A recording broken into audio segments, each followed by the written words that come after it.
এরপর আমরা fill in the blanks অর্থাৎ শূন্যস্থান পূরণের একের দাগের প্রশ্নটি নিয়ে আলোচনা করব। প্রশ্নটি হলো, এ বি ঘটনা দুটি স্বাধীন হলে P of A union B equal to dash.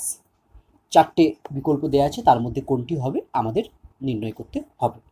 Answer, আমরা জানি যে এ ও বি স্বাধীন হলে কি হয়, স্বাধীন হলে আমরা লিখতে পারি P of A intersection B equal to P A into PB. আমাদের কি নির্ণয় করতে বলেছে না P of A union B.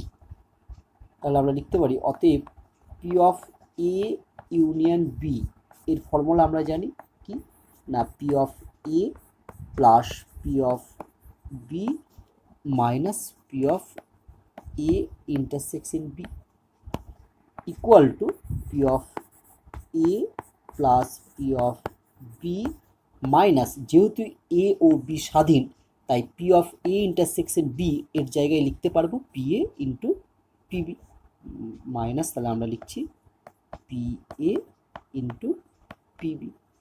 তাহলে দেখো আমাদের অ্যান্সার হবে বি।